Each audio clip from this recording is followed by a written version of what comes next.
Hi everyone, Dale Pendragon, Cyberjack 2K. Just wanted to finally do this unboxing of something that FYSETC sent me to be able to build. I'm actually very pleased. I just wanted to say right up front, this is not an item I bought. They gave me the opportunity to build one of these kits.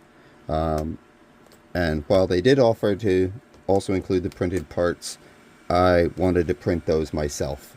So it took me about a week or so between work and life and so forth to get those printed, and then I had to go definitely to the Sanjay Mortimer Rep Festival 2024, so that kind of delayed things a little bit. But finally now, some quiet time. I want to go ahead and get this started. I'm going to take you all through the journey of my first Voron build. You know, that's based on one of the Voron open sourced kits that FYSETC does. This is the Voron 0.2 R1 Pro. So a little bit of a unboxing to start.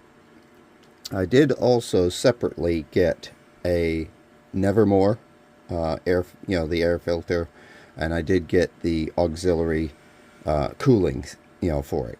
But those are not part of this, so I'm not going to include those at the moment. So let's go ahead and dive in as to what is in here.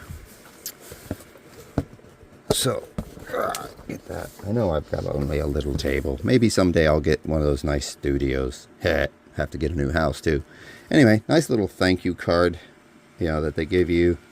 Some links to their Facebook, Discord, and the GitHub, where you can look up information that may not be in the box. So flipping this in, as you can imagine, some lovely decorative stickers. That's great for decorating your panels if you so desire. I probably will. Wiring diagram, so this way you can get an idea where things plug in once you're doing all of your electronics. Good to see that they still warn people not to touch the bed. But anyway, so it looks like we got complete panels. Obviously these are your acrylic panels that go to enclose it. This is our little power supply. I am going to obviously put these back in because once I get the frame built, then I'll worry about these. But nice little, oh, and it's a Meanwell. Yes. Meanwell, 150 watt 24 volt power supply. That is very encouraging. I've always been a bit of a fan of Meanwell, because they mean well. No, that's a bad joke. I shouldn't be doing that. Sorry. Anyway, what do we got in here? Okay, this is our bed carriage. So there we go. At least I now know which bed carriage it got. Nice hard aluminium. This was not, because there's a few different renditions of this. There's a Kurigami bed that has not taken a lot of great, what's the nice way of saying it? A lot of nice feedback. So this looks a lot better, because this is the style that is a little bit stronger. Obviously, where it can hold on to rigidity, as per se. So we'll go ahead and put that in there. This looks like, okay, yeah, this is our bed thermistor silicone heating pad. God, that's cute, isn't it? 75 watt, no less. Yeah, wires for that. Yeah, and then of course, tiny little bed, 120 by 120, and then a nice little PEI sheet to go with it, with the magnetic sheet to go on there. So we got a dual-sided PEI sheet, and clearly is textured. That's good. Let's put that way. Get these back in nicely. There we go. Okay, so that's our first tier, as per se. And I'll get these all back in here just for the moment. Because this is one of those things, you don't want to have everything unboxed laying about unless you have the room. So if you have a big table, you're laughing. Yeah. Let's go ahead and pop that out. Okay, and in our second layer, we see power cable, tools. Everybody likes tools. So nice Allen wrenches, new set of cutters, some zip ties. Hey, UK power plug. Yay.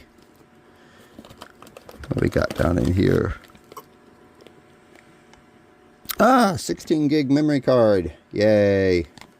Some Bowden tube, some PTFE connectors. That's good. Okay, that's nice. Ethernet. That's something I don't see very much myself, so that's a nice bonus itself. Let's drop those back in there. There we go. Try to get them back in there. So, more wiring.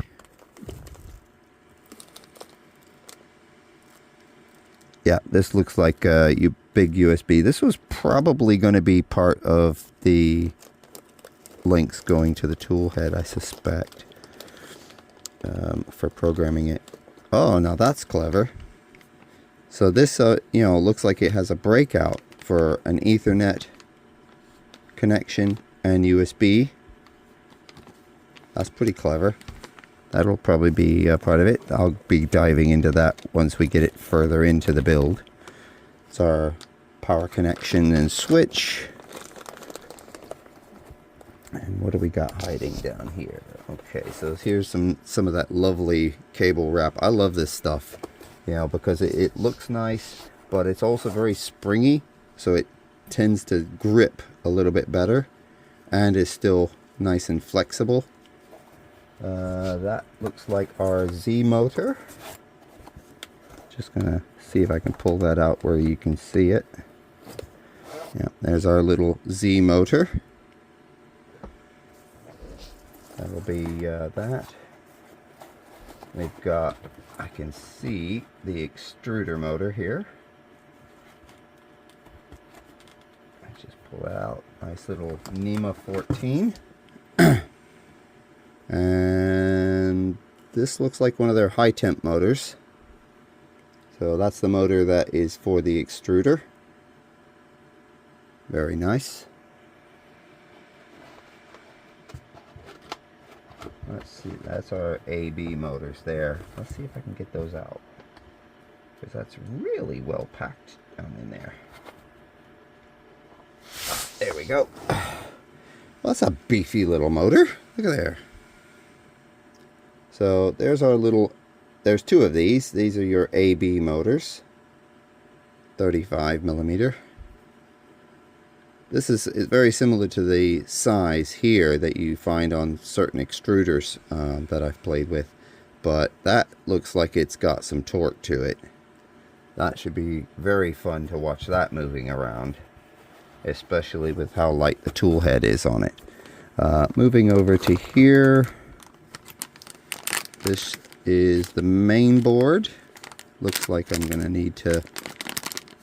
I'm gonna keep that as a surprise, actually, because you saw the wiring diagram. This will most likely be one of the catalyst boards.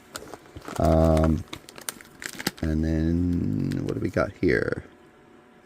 Ooh. Okay, didn't expect that. What does that say? It's a little USB thing. 802.11n. It's a wireless adapter. Okay, so that's very interesting. I already recognize this. I actually won one of these earlier in the year during the FYSETC 10th anniversary. This is the MB36 toolhead board. It's kind of the equivalent, if you're familiar with the EBB 36 from Big Tree Tech. It's similar, but it's designed specifically for these particular units. In that regard, I understand you can do some rewiring on these to make them useful with other builds if you're so inclined. What do we got here? Ooh, some 3M tape. That should be interesting to see what they have you use that for, because that feels like rubber gasket almost type tape. What else do we got here? Some heat sinks. Good. That'll most likely be for the tool head. There's our little tiny motors. Those are 24 volt, so one of these will likely be for the hot end. This will definitely be for the tool head. So that's your part cooling. I think one of these were intended for mainboard cooling, if I remember. Because I also have a tendency to read the guides before I even open a box as well, so I know what I'm kind of coming up against. Don't know if you can say that's a bad habit, a good habit, whatever. But it is something that is recommended. You know, read your guides before you jump in. Let's see if we can get that all back in there appropriately. There we go. That's it. And then that, and then of course that. Then over here, what do we got? Okay, nuts, bolts, so forth. Heated inserts. Very nice, completely labeled, so you know exactly how many you have of what and where to find them. These, ooh, what are those? That looks like it's to help you with your rails.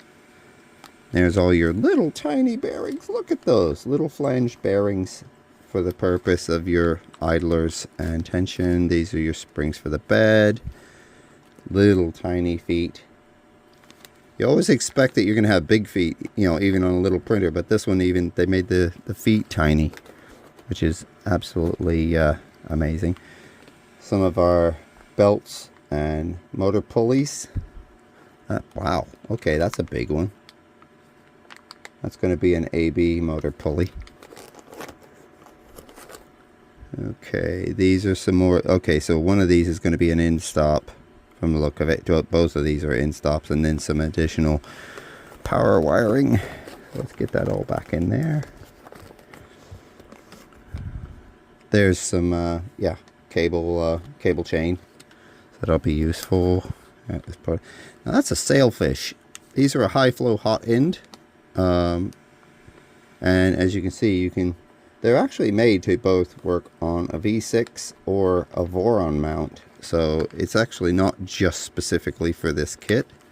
As far as compatibility, ceramic heating, so you definitely, oh, and it looks like it comes with a steel nozzle, so that's good. That means you can kind of jump right into most of your abrasives. Yep, the rest of this is linear rails for your various X and Y, etc. So that'll go. And then of course there's at least one or two for the Z, if I remember. There's two actually for the Z. Okay, and I suspect, yep, that's it. So it's in 2 layers, so it's not too bad.